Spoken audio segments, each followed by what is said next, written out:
Video देखने से पहले मेरे चैनल को सब्सक्राइब करें और बेल आइकन को दबाकर ऑल सेलेक्ट करना ना भूलें। हमको लोग आरा में राजा बुलाते हैं और तोहरे जैसा अंटर फंटर हमारी भैंसिया चराते हैं।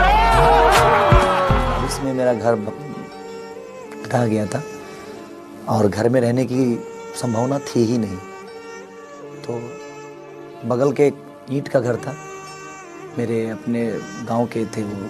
तो कैसे करती नया साल की माल ससुराल गई, हम बहनी अकेले फिलहाल, हम बहनी अकेले फिलहाल की माल ससुराल गई।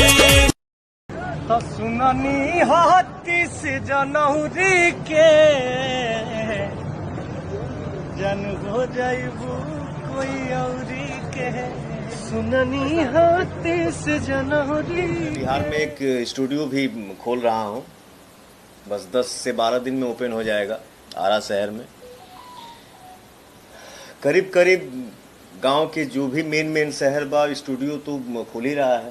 तोहरा के देखतनी हम त कसम, जहिया बारात तोहरी आई सना, डीजे लगा के गाड़ी आई बिहार, जहिया बारात तोहरी आई। अरे यार, जवन लड़का साइकिल पर चले खाली मार खइले बा, वो लड़का आज रेंज रोवर से घूमता, ये किसका आशीर्वाद है? हमारे भाइयों का। आप लोग हम अमिताभ ना दिलीप कुमार ना किसी हीरो के बच्चे। पवन सिंह हूँ बेटा। मरिया करेला पालप लॉलीपॉप। हनुमान, मैं इस देश का हनुमान हूँ और ये देश मेरा राम है। सीना चीर के दिखा दूंगा अंदर बैठा हिंदुस्तान।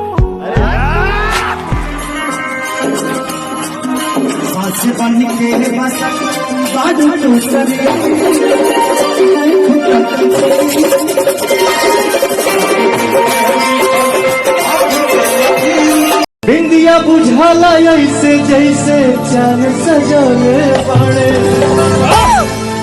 भगवान बड़ी फुर्सत से तोहरा के बनो। तोहरा जैसन भाई कहाँ, तोहरा जैसन यार कहाँ।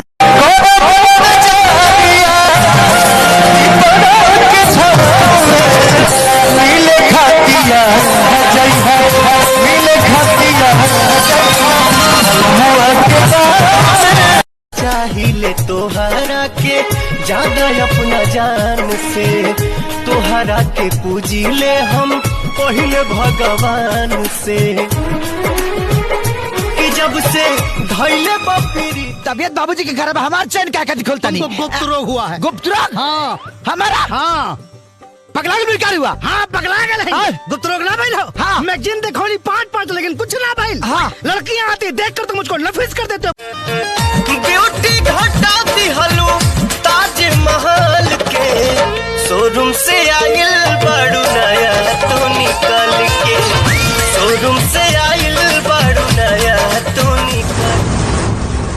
कुछ दिन पहले गली गली में कुत्ता जैसन घूमे वाला बिरुआ, कान ठीक बा हमार लेकिन दिमाग अक्सर खराब हो जाता। हर बोले लू स्वीटी स्वीटी जैसे कि कोयल बोले हो, पुरवा के झोंका तुहरे जुड़ा से किसिया खोले हो, भैनी तुहर दीवाना।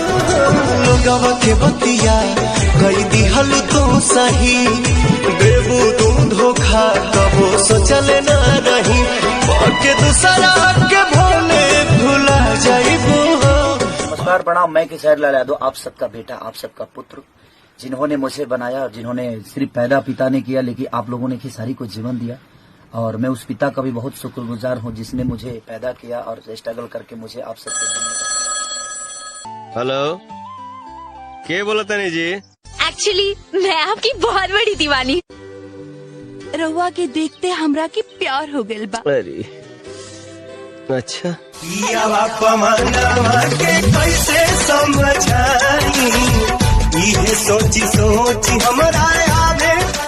वीडियो अच्छा लगा हो तो लाइक करें, कमेंट करें और मेरे चैनल को सब्सक्राइब तो जरूर करें और अगले नोटिफिकेशन पाने के लिए बेल आइकन को दबाकर ऑल सेलेक्ट करना ना भूलें।